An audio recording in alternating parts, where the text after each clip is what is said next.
Bismillahirrahmanirrahim. Assalamualaikum warahmatullahi wabarakatuh. Saya Abdullah Adham bin Dahlan dan juga sahabat-sahabat saya Amirah Syakir binti Abdurrahman, Fatih Nur Nabihan binti Arifin, Ranin Mas Amila binti Radin Jaya Kasuma dan Muhammad Akam bin Muhammad Amir mengucapkan ribuan terima kasih kepada Puan Fadliyah binti Durani di atas segala tunjuk ajar yang diberikan kepada kami. Kami memilih mata pelajaran fiqh tahun 1 masa 3 petang hingga 3:30 petang. Tahun 1 Khawarizmi mata pelajaran fiqh bilangan murid seramai 20 orang, bidang ibadah tajuk wuduk, standard kandungan memahami dan mengamalkan konsep berwuduk, dan objektif pembelajaran di akhir pembelajaran murid dapat menyebut pengertian wuduk, menyenaraikan rukun dan sunat berwuduk, dan yang ketiga menyenaraikan perkara-perkara yang membatalkan wuduk. Okey, pengetahuan sedia ada murid atau pelajar iaitu penerapan daripada ibu bapa di rumah, IMK, kreativiti inovasi, TMK dan nilai murni. Seterusnya BBM, bahan bantu mengajar, komputer, LCD, buku teks, buku rujukan dan alat tulis, lembaran kerja, penilaian melalui lembaran kerja, lisan dan kuis. Okay, kita akan pergi kepada isi kandungan iaitu isi pembelajaran. Yang pertama, pendahuluan selama 2 minit, bacaan doa, guru akan memberi salam dan meminta wakil daripada murid mengetuai bacaan doa. Yang kedua, guru bertanyakan khabar kepada murid, hari dan tarikh. Aktiviti menulis hari dan tarikh. Yang kedua, set indeksi selama 3 minit melalui tayangan video, iaitu guru akan menayangkan video melalui pemancar cahaya komputer LCD kepada pelajar, dan guru akan bertanya kepada murid dan murid akan menjawab mengenai video yang ditayangkan, dan guru akan menerangkan objektif pembelajaran kepada murid. Bahan bantu mengajar, pemancar LCD, tayangan video, aktiviti soal jawab. Okey, kita akan pergi kepada langkah yang pertama. Langkah yang pertama, kami akan masuk kepada pengertian wuduk. Yang pertama, guru memaparkan slide di hadapan. Guru menerangkan pengertian wuduk. Bahan bantu mengajar, LCD, komputer. Teknik yang digunakan, teknik syarahan. Nilai, taat dan khusyuk. Okey, langkah 2, selama 7 minit, iaitu rukun dan sunat berwuduk. Guru akan menyatakan anggota wuduk yang wajib dan guru akan menerangkan mengenai rukun dan sunat berwuduk. Bahan bantu mengajar, sama juga, komputer riba, pemancar cahaya, teknik syarahan, nilai, taat dan fokus. Okey, seterusnya langkah 3, selama 6 minit, perkara-perkara yang membatalkan wuduk, iaitu guru menyatakan perkara-perkara yang membatalkan wuduk. Guru menyatakan perkara yang membatalkan wuduk, dan bahan bantu mengajar, pemancar cahaya dan komputer riba, teknik syarahan juga, dan nilai, taat, fokus. Kita akan masuk ke langkah yang keempat selama 4 minit, iaitu latihan ataupun aktiviti. Guru memberikan arahan kepada pelajar berkaitan latihan. Bahan bantu mengajar, slide, buku teks, nilai, jujur dan amanah. Dan akhir sekali iaitu penutup selama 3 minit. Kesimpulan, guru akan memilih 2 orang murid untuk memberikan kesimpulan. Guru akan memberi sedikit kesimpulan mengenai tajuk itu. Nilai bersungguh-sungguh. Okey, setakat ini saya daripada saya serahkan kepada saudari Fatih Nur Nabihan. Terima kasih. Okey, Assalamualaikum warahmatullahi wabarakatuh semua. Sihat ke? Okey, musim COVID ni Ustazah nak minta kamu semua kena jaga SOP, jaga kesihatan semua ya. Okey. Sebelum kita mulakan kelas kita, Ustazah nak minta kamu semua duduk dalam keadaan bersedia untuk kita belajar untuk kelas hari ini. Okey, mari kita sama-sama membacakan doa belajar.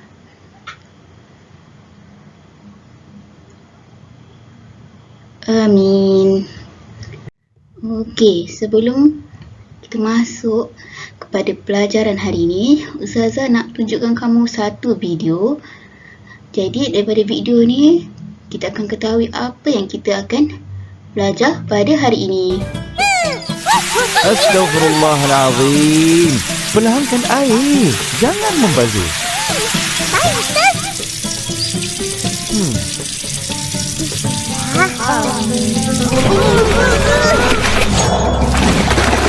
Hah? Hah? Astaghfirullah. Berhenti. Apa tu? Kenapa Ustaz? Ustaz tengok kamu berwuduk dengan tergesa-gesa. Macam berlumba. Lah, salah ke? Okey, berdasarkan video ni, apa yang kamu dapat? Apa yang kita akan belajar hari ni? Okey, apa yang kita akan belajar pada hari ini adalah wuduk. Okey. Wuduk. Kamu sedia maklum, wuduk ni adalah satu perkara yang kita lakukan sebelum kita memulakan solat. Jadi sebelum solat kena ambil wuduk. Okey, apa yang dimasukkan dengan wuduk? Jadi kita belajar pengertian wuduk. Okey. Pengertian wuduk adalah menyampaikan air kepada anggota yang tertentu untuk mengangkat hadas kecil berserta dengan niat. Okey, wuduk ni adalah perkara yang kita lakukan untuk solat. Jadi wuduk ni adalah syarat sah solat. Jadi sebelum kita nak solat, kita kena ambil wuduk dengan cara yang betul. Kena niat, kena berniat. Nawaitu du'an lillahi ta'ala, ambil wuduk. Dan kita ada anggota-anggota wajib wuduk. Okey. Untuk seterusnya kita akan belajar tentang anggota wuduk yang wajib. Yang itu Ustazah Mas akan terangkan kepada kamu semua. Okey, seterusnya kita masuk kepada anggota wuduk yang wajib. Kita perlu basuh adalah yang pertama, muka, yang kedua, tangan, yang ketiga, kepala dan yang keempat, kaki. Jadi, anggota wuduk yang wajib kita basuh hanya ada 4, iaitu muka, tangan, kepala dan kaki. Okey, seterusnya, tahukah kamu rukun wuduk ada 6? Yang pertama, mestilah didahului dengan niat. Okey, bagaimana niat wuduk? Senang sahaja, iaitu nawaitul wudu lillahi ta'ala. Maksudnya, sahaja aku berwuduk kerana Allah Ta'ala. Niat ini perlu dibaca semasa membasuh muka. Okey, yang kedua. Membasuh muka. Okey, pastikan kita mula daripada tumbuhnya rambut kepala di bahagian atas sehingga bawah dagu, okay, daripada telinga kanan sehingga telinga kiri sambil membaca niat. Okey, perhatikan kepada gambar yang diberikan. Okey, yang ketiga, membasuh kedua-dua belah tangan hingga siku. Okey, pastikan basuh hingga ke siku seperti di dalam gambar. Okay, dan yang keempat, menyapu sebahagian daripada kepala. Okay, yang kelima seterusnya adalah kita wajib membasuh kedua-dua belah kaki hingga buku lali. Dan yang keenam adalah tertib. Okey, apa itu tertib? Tertib ini adalah mengikut urutan daripada langkah pertama hingga langkah terakhir. Okey, kita boleh tengok kat situ rukun wuduk. Yang pertama niat. Seterusnya membasuh muka, membasuh kedua-dua belah tangan hingga siku, menyapu sebahagian daripada kepala, membasuh kedua-dua belah kaki hingga buku lali. Jadi ini adalah anggota yang wajib kita perlu basuh. Okey, seterusnya kita masuk kepada sunat-sunat berwuduk. Okey, di mana yang pertama membaca basmalah. Okey, iaitu kita mesti mendahului dengan bacaan Bismillahirrahmanirrahim. Okey, kita digalakkan memulakan apa-apa sahaja perkara yang baik dengan bacaan Bismillah. Okey, seterusnya membasuh kedua-dua tapak tangan hingga pergelangan. Untuk apa kita basuh adalah untuk bersih. Untuk bersih sebelum kita membasuh muka ataupun kita berkumur-kumur. Okey, yang seterusnya berkumur-kumur. Berkumur tu macam mana? Dengan memasukkan air ke dalam mulut, kemudian kemam bertujuan untuk menghilangkan daripada sisa-sisa makanan. Sebab kita nak berwuduk ni kita perlu bersih. Lagi bagus kalau kamu berus gigi sebelum berwuduk. Okey, seterusnya memasukkan air ke hidung. Okey, dengan cara memasukkan sedikit sahaja air ke dalam hidung, kemudian hembus kembali supaya air itu keluar. Okey, dan seterusnya menyapu telinga. Jadi apabila perkara sunat dilakukan, maka kita akan mendapat pahala. Okey, jika tidak dilakukan pun tak apa, tak dapat dosa. Okey, seterusnya Ustazah Amira akan menerangkan mengenai perkara-perkara yang membatalkan wuduk. Okey, murid-murid, seterusnya kita akan pelajari perkara-perkara yang membatalkan wuduk. Okey, Ustazah akan terangkan apa dia perkara-perkara yang boleh membatalkan wuduk seseorang itu. Perkara-perkara yang boleh membatalkan wuduk, yang pertama adalah keluar sesuatu daripada kubul dan juga dubur. Okey, kubul ni adalah tempat buang air kecil. Okey, manakala dubur ni adalah tempat buang air besar. Okey. Kubul dan dubur ni adalah istilah bahasa Arab. Jadi, kubul tempat buang air kecil dan dubur adalah tempat buang air besar. Okey, kalau keluar sesuatu daripada kubul dan juga dubur seperti air kencing ataupun buang angin iaitu kentut ataupun buang air besar, maka wuduk seseorang itu akan terbatal. Kenapa terbatal? Disebabkan keluar sesuatu daripada kubul dan juga dubur. Perkara-perkara yang membatalkan wuduk yang kedua ialah hilang akal.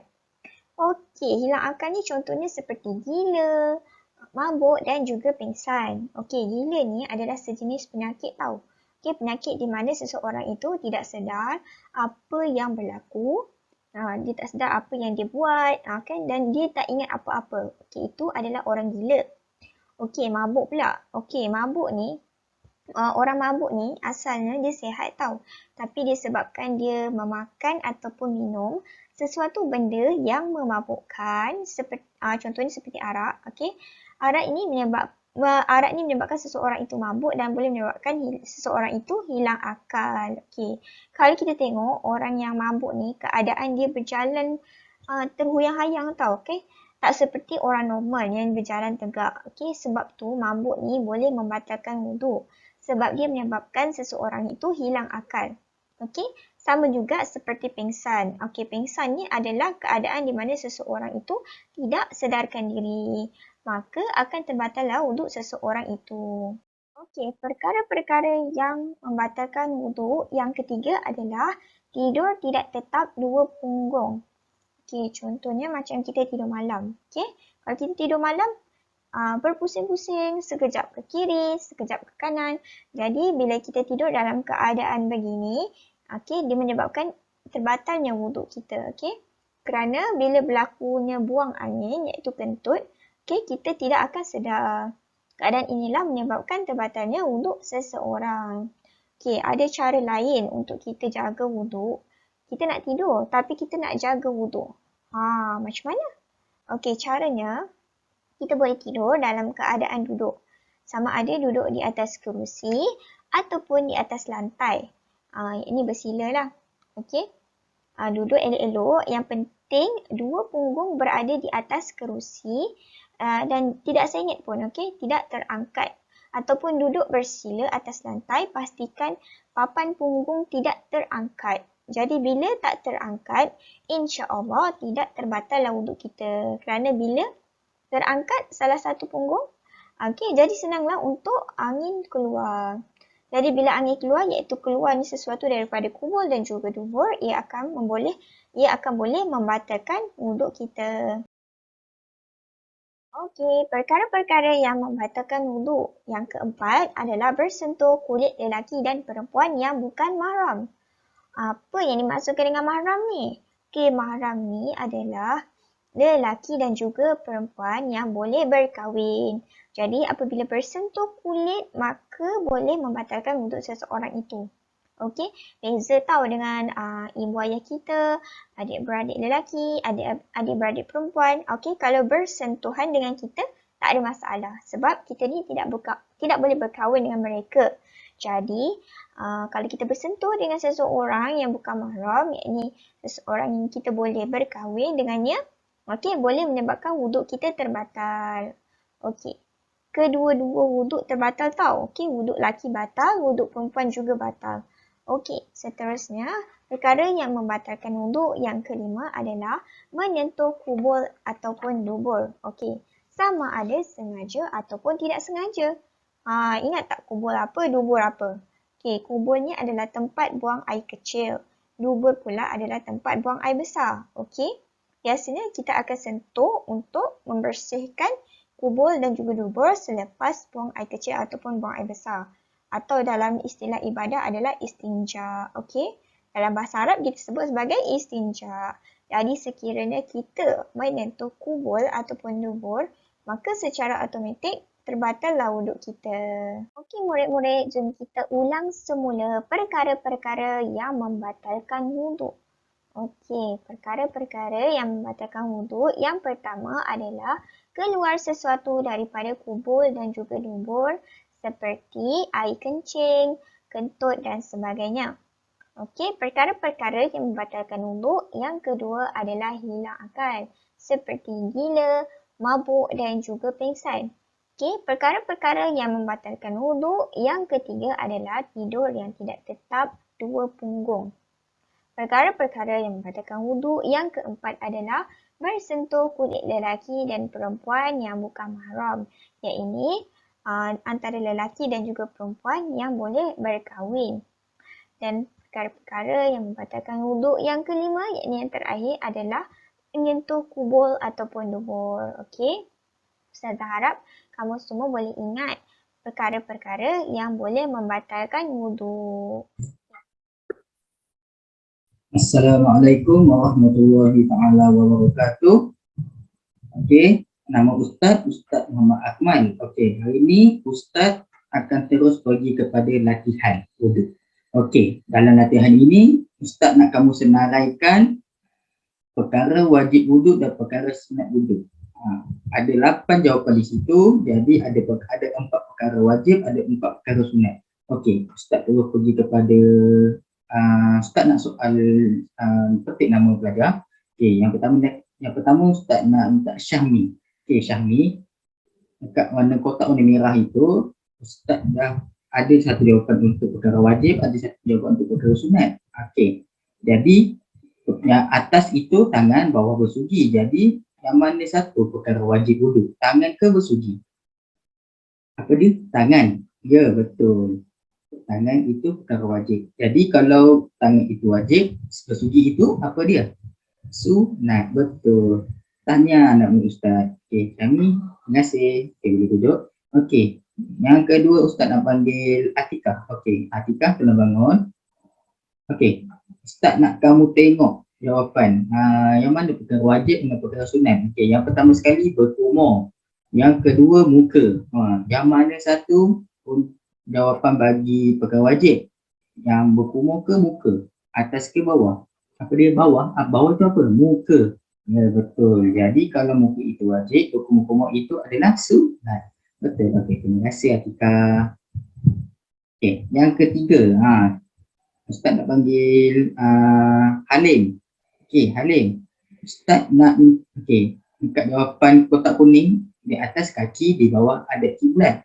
Jadi Ustaz nak kamu tentukan mana yang wajib, mana yang sunat. Kaki ke ada kiblat yang wajib? Apa dia? Yang atas sekali. Atas tu apa? Kaki. Betul ke Halim? Jawapan kamu tu? Betul.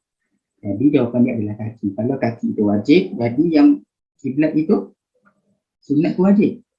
Sunat. Betul. Okey. Yang terakhir sekali Ustaz nak panggil Siti. Okey, Siti. Yang terakhir sekali. Okey. Untuk jawapan warna purple kan, warna ungu, ada kepala dengan tulang perbuatan 3 kali. Jadi yang mana yang wajib? Kepala ke ulang 3 kali? Apa dia? Kepala.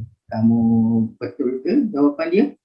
Ya, yang tepat sekali jawapan dia adalah kepala. Jadi kalau kepala itu wajib, jadi yang sunatnya adalah mengulang perbuatan 3 kali. Ya, Betul. Jadi semua jawapan yang anak murid Ustaz berikan semuanya betul. Jadi Ustaz ucapkan tahniah kepada kamu semua. Saya harap kamu dapat buktikan apa kamu dapat ingat apa jawapan kamu tadi dan ingat apa yang kamu belajar tadi. Jadi itu sahaja daripada Ustaz.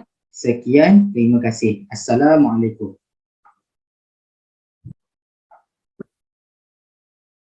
Okey, setelah selesai latihan sebentar tadi, maka selesai sudah pembelajaran kita pada hari ini. Tetapi sebelum Ustaz mengakhiri kelas kita pada hari ini, Ustaz nak ulang kembali ataupun nak buat pengukuhan. Kita belajar apa hari ini? Kita belajar apa hari ini? Kita belajar berkaitan dengan wudu. Yang pertama kita belajar pengertian wudu. Apa itu wudu? Iaitu wudu meratakan air ke anggota-anggota wudu untuk berhadas kecil. Okey, yang kedua kita belajar anggota wudu yang wajib. Anggota wudu yang wajib ada berapa? Ada 4 tu kan. Okay, yang seterusnya rukun berwudu. Rukun berwudu ada 6. Apa yang 4 tadi gabungkan lagi 2 iaitu niat dan tertib. Okey, yang keempat kita belajar sunat-sunat berwudu. Kan sunat-sunat berwudu antaranya telinga kan. Telinga adalah sunat-sunat berwudu. Kita masukkan air ke dalam hidung. Antara sunat-sunat berwudu. Dan yang terakhir kita belajar tentang perkara-perkara yang membatalkan wudu, antaranya keluar sesuatu daripada dubur dan kubur. Okey. Maka selesailah kelas kita pada hari ini. Ustaz sudahi kelas kita dengan tasbih kafarah dan suratul al-'asr. Bismillahirrahmanirrahim. Sama-sama ikut Ustaz. Subhanakallahumma wa bihamdika asyhadu an la ilaha illa anta astaghfiruka wa atubu ilaik. Bismillahirrahmanirrahim. Wal 'ashr innal insana lafi khusr illa alladhina amanu wa 'amilus shalihat wa tawasaw bil haqq وتواصوا بالصبر. Okay. Assalamualaikum warahmatullahi wabarakatuh.